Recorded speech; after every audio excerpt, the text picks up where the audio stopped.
The weight of choices. The standoff stretched across the prairie trail like a taut wire ready to snap. James Mackenzie sat motionless on his horse, his hand resting on his thigh inches from his revolver. The three men facing him, Dawson, Fletcher, and the younger one called Pike, had spread across the trail, blocking his path home. Behind them, perhaps 2 miles distant, a thin column of smoke rose from his homestead. Eleanor, Thomas, Sarah, if she'd made it back. The thought of his daughter riding through the darkness, bleeding and desperate, sent a cold fury through his chest that he fought to keep from his face. These men worked for Blackwood. They'd laid siege to his family. And somewhere in that mine, Robert Kane's body was growing cold. "Your move, Mackenzie," Dawson said, his voice carrying the weight of a man who'd done this before. "We can all ride away from this, or we can make it worse." "Worse?" James's voice was quiet, deadly. "You've threatened my wife and children. You've put guns on my property. How much worse do you figure it can get?" Fletcher shifted in his saddle, his hand drifting toward his holster. "Kane went to have a conversation. Reasonable-like. Now he's missing, and your women are barricaded in that soddy like they've got something to hide. Maybe they're hiding from men who point rifles at children." "Nobody's pointed nothing at children," Pike protested, but his voice cracked slightly. He was young, maybe 20, and the bravado in his eyes didn't quite mask the uncertainty beneath. James studied them carefully. These weren't killers by nature, though they'd kill if pushed. They were men who'd taken Blackwood's money and found themselves in deeper water than they'd bargained for. The question was whether they'd swim for shore or drown trying to prove something. "Here's what I know," James said, his voice carrying across the windswept grass. 6 years ago, a man named William Garrett filed a claim on what's now my land. He found something valuable, and Cornelius Blackwood murdered him for it." The words landed like stones in still water. Dawson's face remained impassive, but Fletcher's eyes widened slightly. Pike actually flinched. "That's a hell of an accusation," Dawson said slowly. "It's a hell of a truth. My wife and daughter found Garrett's body in that mine. They found his letter, too, written the day Blackwood killed him. Names, dates, details, everything a court would need." The silence that followed was broken only by the creak of saddle leather and the endless whisper of prairie wind. James watched the calculation happen in real time. 3 men weighing what they'd signed up for against what they were being asked to do. "Even if that's true," Fletcher said carefully, "it's got nothing to do with us. Doesn't it? You're here collecting Blackwood's debts, following Blackwood's orders. When the law comes, and it will come, you think they'll care about the difference between the man who pulled the trigger and the men who helped him cover it up?" "We didn't cover up nothing," Pike said quickly. "You just what?" James cut him off. "You just happened to ride out here with rifles? You just happened to surround my home while my family was inside? You just happened to be here when Robert Kane went into that mine?" Dawson's jaw tightened. "What happened to Kane?" "I don't know," James said, and it was the truth. "But I know my family's been defending themselves against men who work for a murderer. So whatever happened, I'd say it was self-defense." The words hung in the air like gun smoke. James could see the moment when the situation shifted, when these 3 men realized they were standing on the wrong side of a line they couldn't uncross. "This is bigger than us," Dawson said finally. "Bigger than you, too. Blackwood's got friends, resources. You think one letter's going to bring him down?" "I think the truth has a way of coming out. Question is whether you want to be standing with him when it does." Fletcher glanced at Dawson, then back at James. "What are you proposing?" "Ride away. Right now. Don't come back. When the law asks, you tell them you worked for Blackwood, but you didn't know about Garrett. You didn't know about the murder. You were just hired hands who quit when things got ugly." "And if we don't?" Pike asked, though his voice suggested he already knew the answer. "Then we settle this here, 3 against 1. Maybe you win. Probably you do. But I guarantee one of you doesn't ride away, and the other 2 spend the rest of their lives looking over their shoulders, wondering when the law catches up." James's hand remained steady near his revolver. He'd been a farmer for 3 years, but before that he'd been a lot of things. He'd seen the elephant, as the old soldiers said. These men could see it in his eyes. Dawson was the first to move, easing his horse sideways off the trail. "This ain't worth dying for," he said quietly. "Whatever Blackwood's paying, it ain't worth this." Fletcher hesitated, then followed. Pike looked between them, young face torn between pride and survival, before finally wheeling his horse around. "You tell Blackwood," Dawson called back, "that we're done. He wants to fight his wars. He can find other men to do it." James watched them ride east toward Medicine Hat until they were small figures against the vast horizon. Only then did he allow himself to breathe, to feel the tremor in his hands, to acknowledge how close he'd come to dying on this dusty trail. But there was no time to dwell on it. He kicked his horse into a gallop toward home. Sarah pushed Dancer harder than she'd ever pushed her before, the mare's hooves pounding across the prairie in the growing light. Every muscle in her body screamed protest. The desperate climb from the mine, the frantic digging through the soddy wall, the ride to warn her father, and now this. But the Thornton homestead was only another mile, and her family's survival might depend on reaching it. The sun was fully risen now, painting the grasslands in shades of gold and amber. In other circumstances, it would have been beautiful. Now it only meant that Blackwood's men could see her coming from a mile away. She crested a low rise and saw the Thornton claim spread before her. A larger soddy than the Mackenzies, a proper barn, fields that showed the progress of 4 years instead of 3. Samuel Thornton had arrived in 1880, one of the first wave of homesteaders, and it showed in the established look of his operation. Smoke rose from the chimney. Someone was home. Sarah urged Dancer down the slope, her voice hoarse from calling out as she approached. "Mr. Thornton! Mrs. Thornton!" The door opened before she reached the yard. Samuel Thornton emerged, a tall man with iron-gray hair and the weathered face of someone who'd spent decades working the land. His wife Margaret appeared behind him, wiping her hands on her apron. "Sarah Mackenzie?" Samuel's eyes widened at her appearance. Clothes torn and dirt-stained, hands wrapped in makeshift bandages, face pale with exhaustion. "Good Lord, girl, what's happened?" Sarah half fell from the saddle, her legs nearly buckling as her feet hit the ground. Margaret rushed forward to steady her. "It's Cornelius Blackwood," Sarah gasped out. "He murdered a man 6 years ago for a mine on our property. His men have been trying to kill us. Daniel's at our homestead now, helping Ma and Thomas, but there were 3 others, and Pa's riding into it, and—" "Slow down," Samuel said firmly, his hands on her shoulders. "Start from the beginning." The words tumbled out. The Henderson letters, the mine discovery, William Garrett's skeleton and his final testimony, Robert Kane's attack, the siege, her desperate ride to warn her father. Samuel and Margaret listened with growing horror. "Daniel's there alone with your mother?" Margaret's face had gone pale. "Samuel, we have to." "I know." Samuel was already moving toward the barn. "Margaret, ride to the Olsons and the Carmichaels. Tell them what's happening. Tell them we need every able-bodied man at the Mackenzie place within the hour." "I'm coming with you," Sarah said, though her body swayed with the effort of standing. "No, you're not," Margaret said firmly. "You can barely stand, and that horse is done for. You'll rest here while we handle this." "It's my family, and we're your neighbors." Samuel's voice was hard but not unkind. "That's what it means out here, Sarah. When one family's in trouble, we all are. You've done your part, more than your part. Now let us do ours."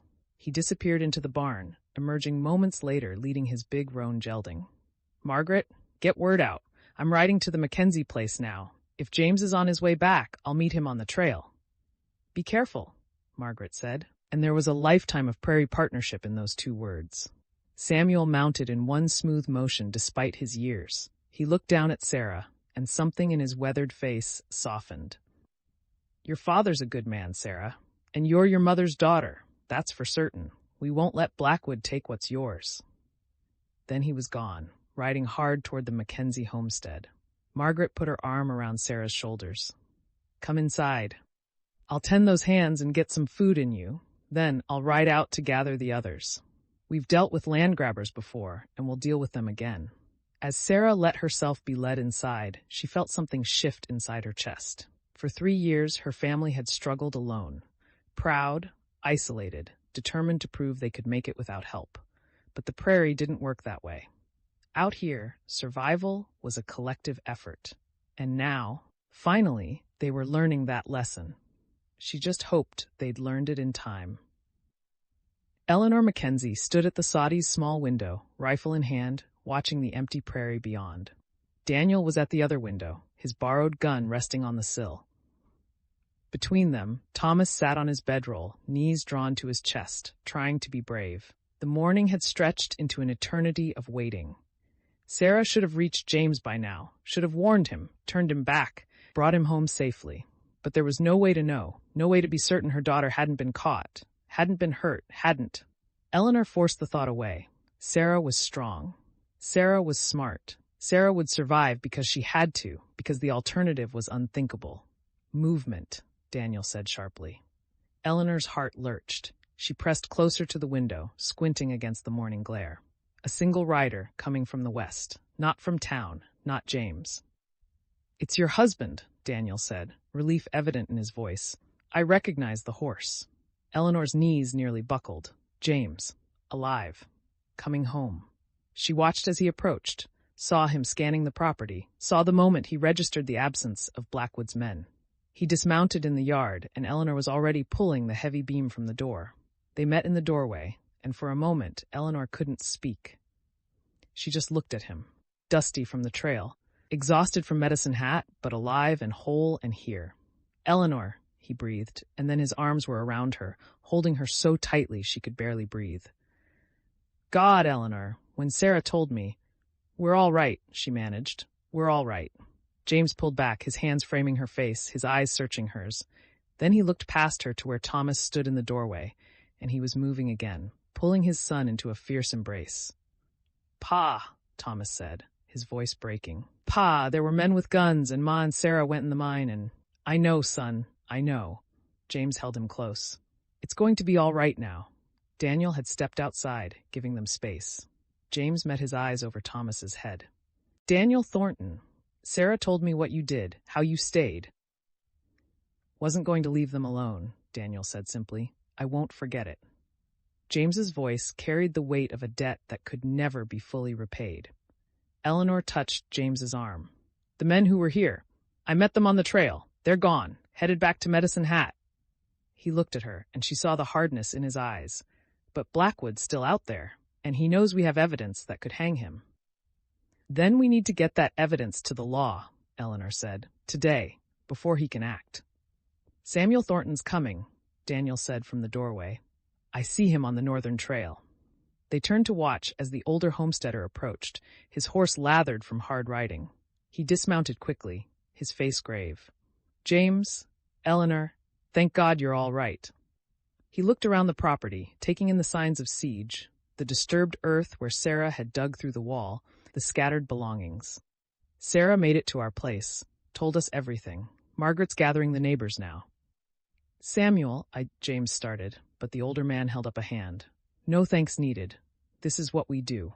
He paused, his expression hardening.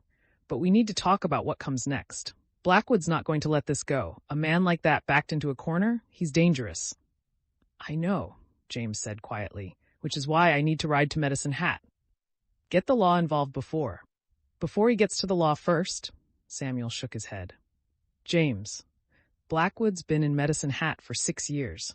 He's got friends, influence. You ride in there with accusations of murder. Who do you think they'll believe? A struggling homesteader who's about to lose his claim, or a respected businessman with money and connections?"